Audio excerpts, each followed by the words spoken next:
O silêncio da noite na prisão foi rasgado por passos pesados que ecoaram no corredor de pedra. Luzes vacilaram, sombras cortaram os cantos, e no centro daquela penumbra, uma mulher se ergueu entre um colchão e o seu filho, tão pequena quanto possível, tão firme quanto ainda lhe era permitido ser. Havia no ar o cheiro acre do óleo das lâmpadas, o sal da chuva que havia varrido as ruas de Paris mais cedo, e o som metálico das chaves girando numa fechadura que parecia prometer algo irreversível. Se ficar até o fim desta história e entender por que aquele instante mudou tudo para Maria Antonieta, inscreva-se, ative as notificações e deixe seu like. Há coisas que parecem simples até que você as vê de perto. Àquela altura, janeiro de 1793 já tinha arrancado de vez o sentido de segurança da antiga corte. A execução de Luís XVI havia esmagado qualquer ilusão de impunidade dos poderosos. Para Maria Antonieta, viúva desde então, cada dia era um fio que se afinava. A rainha caída vivia agora reduzida a um número e a um lugar. Uma prisioneira entre outras 279, o registro administrativo, frio e despersonalizador que a máquina revolucionária gostava de aplicar. Mas o que nenhuma cifra poderia quantificar era a ponta de dor que se apertou naquela noite, quando os batentes anunciaram uma visita oficial, uma ordem que não viria por escrito, mas por ordens ditadas pela pressa. No quarto apertado do Temple, a voz de um guarda cortou o ar, seca. Maria Antonieta ergueu-se, os dedos trêmulos encontrando os cabelos do menino que dormiram junto a ela alguma paz naquelas noites. Louis Charles, com seus 8 anos, tinha a face mole de uma infância que teimava em existir apesar do mundo. Ela tentou, com um sussurro, manter a normalidade. A mãe que amasseia o cabelo do filho antes de um pesadelo. Mas as portas se abriram, as sombras não deixaram espaço para sussurros. As ordens eram claras e implacáveis. O Comitê de Segurança Pública decidia separar o menino da mãe, para sua reeducação, um eufemismo infame que cobria uma série de ações destinadas a apagar um vínculo que agora era visto como preferência por um antigo regime. Em 3 de julho de 1793, a guarda executou essa ordem. O que se seguiu foi uma operação de desapego planejada com frieza burocrática. Guardas, um homem designado para a tarefa, instrutores e o silêncio estandardizado do Estado, que considera gestos humanos como problemas a serem resolvidos. A cena do sequestro foi ao mesmo tempo brutal e coriaça em sua mesquinhez. Não houve necessidade de gritos para que o horror se consumasse. Bastou a ordem, a aproximação do homem certo, Anthony Simon, um proletário escolhido para ser o educador do menino. E a rotina de despersonalização, roupas trocadas, horários impostos, inocência submetida a gestos que não precisavam ser descritos para ferir profundamente uma mãe. Maria Antonieta teve, nesse instante, a sensação de que lhe arrancavam uma parte de si de modo definitivo. A separação foi delito público e espetáculo privado. Os oficiais registravam, as atas registravam, e Paris, ávida por símbolos, tomava conhecimento do que considerava uma vitória moral. Nos meses que se seguiram, a vida de Maria Antonieta passou por passagens que lembravam cortes de luz e de palavras. Em 1º de agosto de 1793, foi transferida para a Conciergerie, aquela prisão de paredes úmidas e ecos longos, famosa por seu desfile de tragédias. A cela era estreita, o único candeeiro lançava uma luz que parecia insistir em mostrar cada ruga crescente no rosto da rainha. O cabelo, outrora penteado com a exuberância necessária à monarquia, começava a ceder à brancura e à queda. Sinais visíveis de um envelhecimento acelerado, como se a própria prisão quisesse roubar-lhe até o orgulho do corpo. Na conciergerie, a vigilância era rota contínua, passos nas pedras, trancas que rangiam, vozes abafadas pelo vento que atravessava as frestas. O número 280 apareceu repetido em papéis amassados e em murmúrios, reduzida a uma cifra, a uma etapa na engrenagem judicial que precisava justificar a revolução em termos morais e práticos. A burocracia tratava a ex-rainha com a mesma linguagem que se usa para relatar mercadorias, e isso foi talvez uma das violências mais cruéis, a negação da pessoa em favor da fábula política. Ela recebeu visitas raras. Madame Elizabeth insistia em segurar a sua mão até que a pele se tornasse transparente. Marie-Thérèse escrevia cartas que chegavam com frases tortas e esperança que não sabia como formular. Em seu íntimo, porém, Maria Antonieta cultivava um espaço de resistência, memórias de Versalhes, do riso de seus filhos, de um tempo em que o mundo lhe era moldável. Essas memórias não eram apenas consolo, eram provas de que algo intacto ainda existia. Quando uma guarda perguntava com crueldade funcional se desejava conversar com ministros, ela respondia apenas com a vontade de ver Louis Charles, uma preocupação materna simples, legítima e, aos olhos do novo regime, perigosa. O teatro do tribunal foi montado como quem organiza uma operação pública de punição. Entre 14 e 16 de outubro de 1793, o julgamento aconteceu sob a batuta de Fouquier-Tinville, o procurador que sabia transformar acusações em espetáculo. As acusações contra Maria Antonieta foram numerosas, muitas baseadas em boatos e deturpações.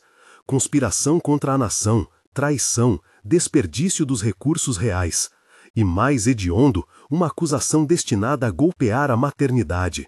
Insinuava-se uma corrupção moral, uma conduta contra as próprias crianças da corte.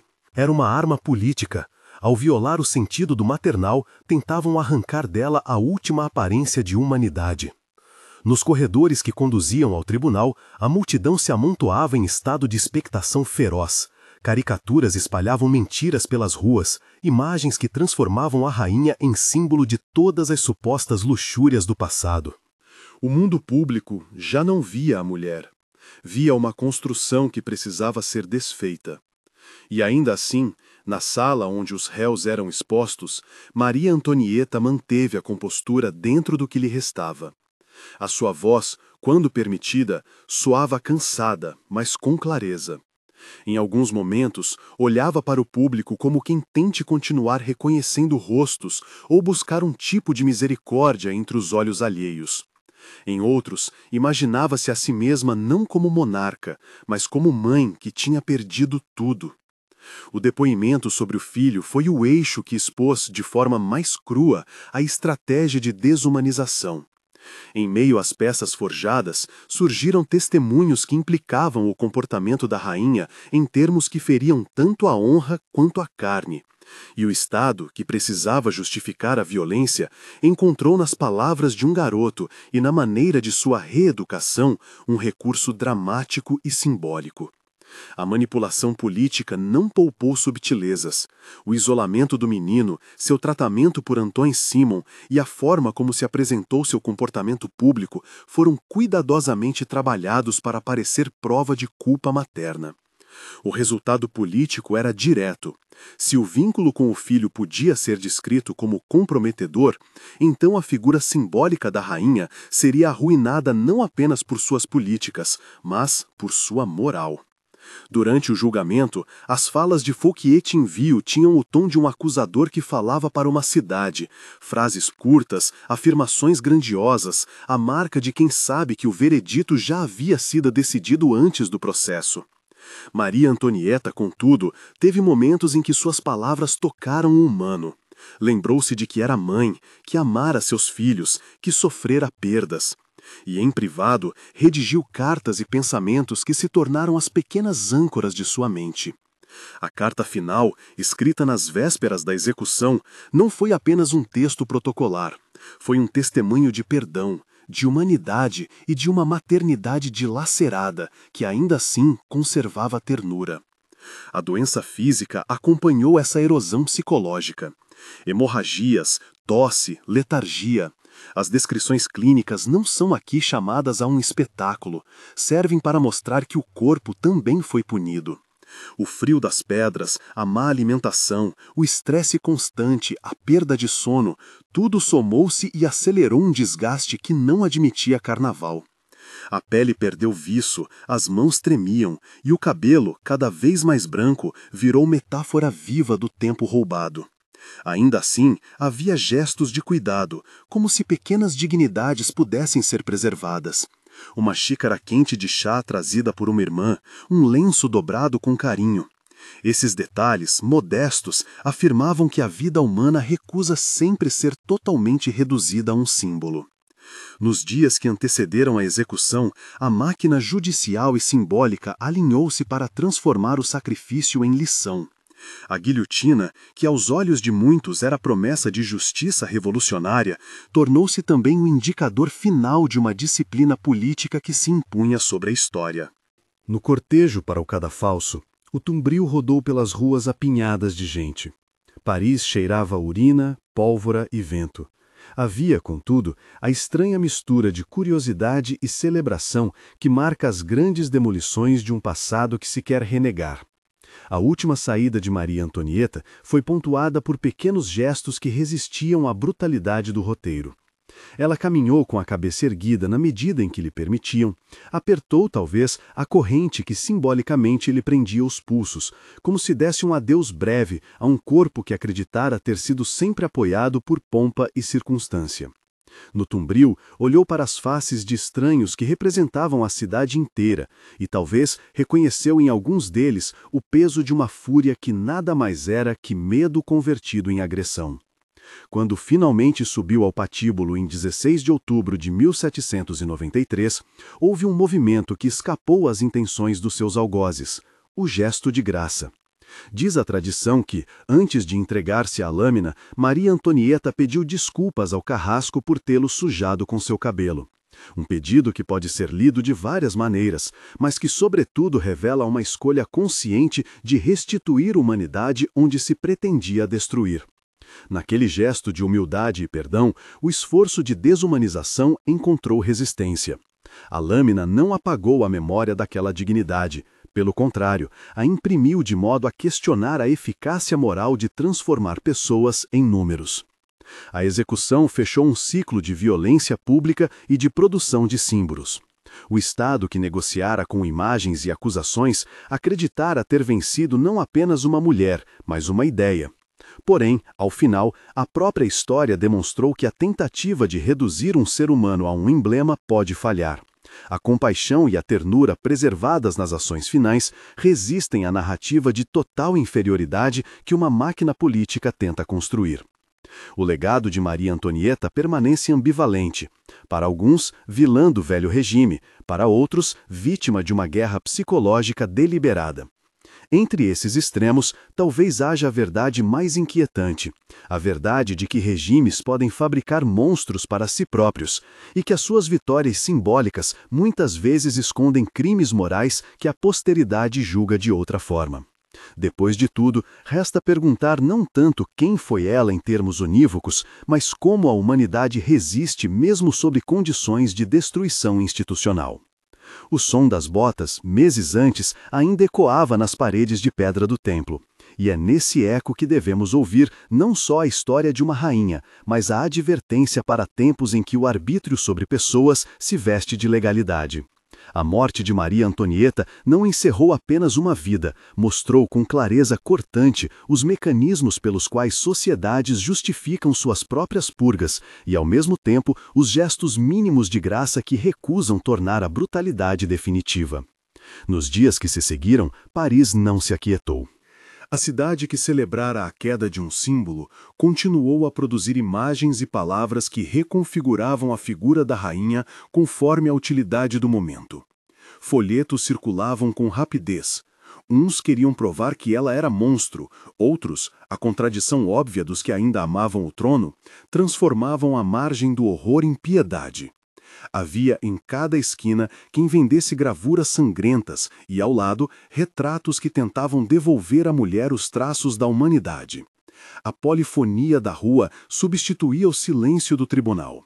Os discursos públicos e as conversas em tabernas costuravam novas versões, algumas tão cruéis quanto as acusações, outras surpreendentemente ternas.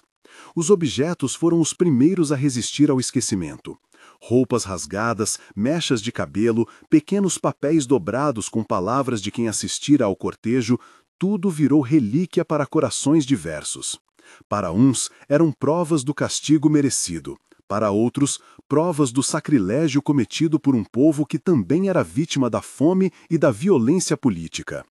Entre os que choravam em segredo, guardavam-se lanços impregnados de lágrimas, como se conservar o contato com a matéria da rainha pudesse preservar também alguma trama de dignidade. No cárcere do Temple, onde antes havia ecos de passos e rasgos de silêncio, restaram o vazio das celas e a memória dos que ali padeceram. O menino, prisioneiro reduzido ao número, morreu pouco depois, no confinamento que lhe roubou até o direito de um nome digno. A sua morte foi outra nota amarga no livro de perdas que a Revolução registrava sem piedade. Marie-Thérèse, a irmã, suportou o tempo e regressou à vida fora dos muros. Saída que foi tanto alívio quanto ferida. Voltava para uma Europa que já não era a de antes, com territórios desfeitos, alianças redesenhadas e um desejo de restauração que se acendia nos salões e nas cortes. A restauração, quando veio, fez da memória instrumento de reconstrução. O retorno dos restos mortais ao recôndito da basílica onde jaziam reis foi gesto de restituição simbólica, reerguer sobre as ruínas uma autoridade que a violência tentou aniquilar. Não se tratou de apagar o processo que havia levado à guilhotina, tratou-se de outra luta de imagens, agora travada por aqueles que queriam reescrever o passado em tom de sacralidade. Assim, a história continuou sendo campo de batalha, mas os combatentes passaram a usar palavras mais solenes e roupas que dissimulavam a mão que empunhava a pena. O que permanece, atravessando as décadas, é a ambivalência.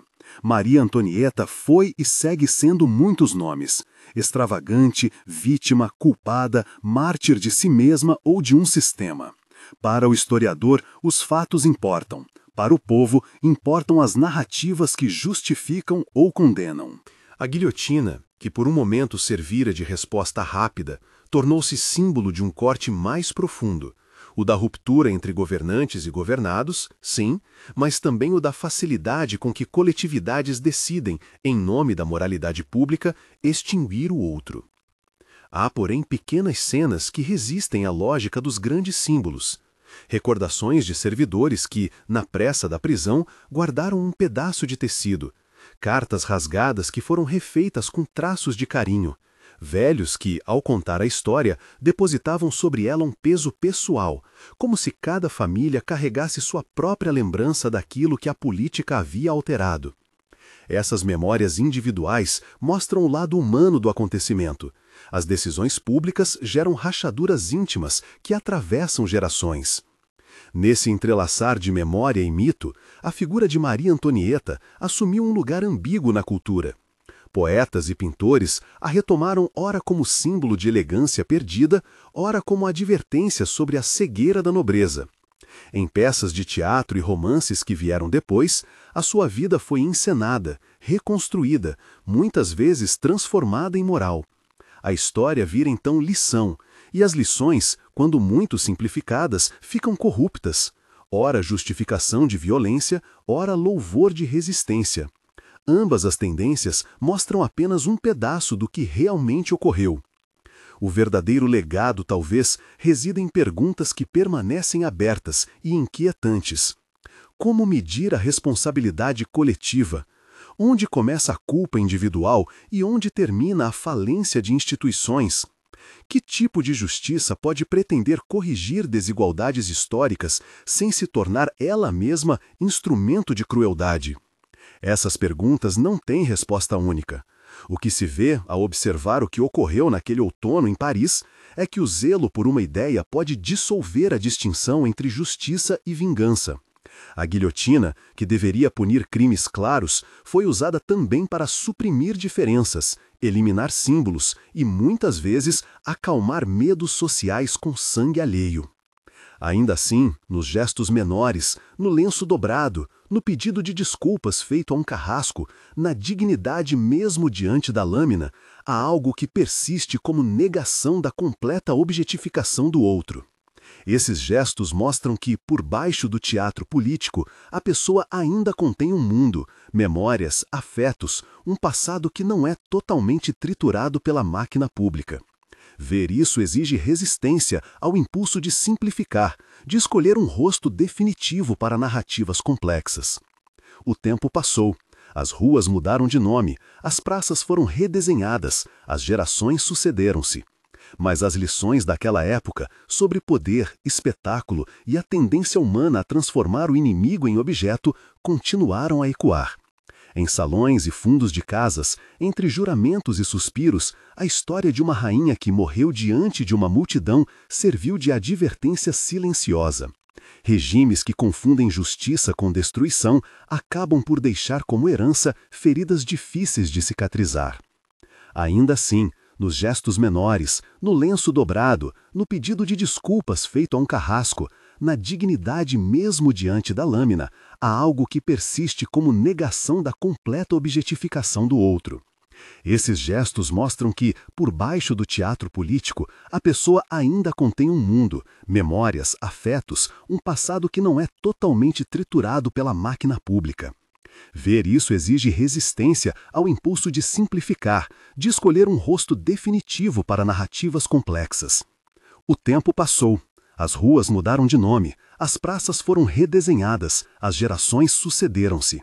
Mas as lições daquela época sobre poder, espetáculo e a tendência humana a transformar o inimigo em objeto continuaram a ecoar. Em salões e fundos de casas, entre juramentos e suspiros, a história de uma rainha que morreu diante de uma multidão serviu de advertência silenciosa. Regimes que confundem justiça com destruição acabam por deixar como herança feridas difíceis de cicatrizar. E, quando a sombra da guilhotina deixou de dominar as manhãs de Paris, restaram as perguntas, os objetos guardados, as narrativas disputadas e a certeza de que lembrar é também responsabilidade. Recordar Maria Antonieta não é apenas rememorar uma mulher condenada, é enfrentar os mecanismos que permitiram que uma sociedade transformasse medo em espetáculo. É admitir que a violência revestida de legalidade pode perder, ao fim, o próprio direito de se chamar justiça. Nos salões onde, décadas depois, se discutia a restauração ou a continuidade das reformas, falava-se de conciliação. Para muitos, a conciliação começaria por reconhecer o erro coletivo. Para outros, era necessário reafirmar hierarquias que se julgavam naturais. Entre estes extremos, entretanto, algo mais simples e mais crucial persistia: a necessidade de instituir limites éticos ao exercício do poder, de proteger a pessoa contra as tentações da desumanização. Essa reflexão, por vezes tênue, foi uma das poucas conquistas que a memória trouxe do sangue derramado. Não o consolo total, não a reparação perfeita, mas o abrir de uma fissura que deixava passar a luz do entendimento. E é nessa fissura, nessa abertura onde a história deixa ver suas contradições, que a narrativa permanece viva. A rainha que caminhou para o cadafalso com um gesto de humanidade ensinou, mesmo sem querer, que há formas de resistência que não procuram vencer pelo ódio, mas que afirmam a dignidade em silêncio. Tal ensinamento não extingue o mal cometido, tampouco o absolve. Antes, torna-se uma semente de questionamento para quem observa. Que forma de sociedade queremos que perdure? Algumas décadas mais tarde, quando mármore e bronze tentaram fixar versões oficiais do passado, outros pequenos gestos continuaram a circular entre as pessoas. Uma oração sussurrada na capela, uma lembrança contada em voz baixa, um objeto mantido no escuro de um armário. Esses fragmentos, dispersos e fracos, foram talvez a única resistência efetiva à transformação completa da história em um simples emblema. Mantinham a lembrança de que, por baixo das instituições e das imagens, existe sempre a necessidade de ver o outro como humano. E enquanto as cidades se reorganizavam e os mapas políticos se redesenhavam, a imagem daquela manhã de outono, do brilho frio da lâmina e do lenço que tocou um rosto humano antes de silenciar, permanecia, incômoda, inquietante, indispensável. Porque a história, quando bem lembrada, não serve apenas para consolar, nem apenas para punir. Ela serve para ensinar a prudência do poder e a misericórdia que resiste à tentação da destruição total. Em meio a tudo isso, Paris seguia seu curso, e a memória continuava a disputar seus territórios, sem nunca se entregar ao silêncio definitivo.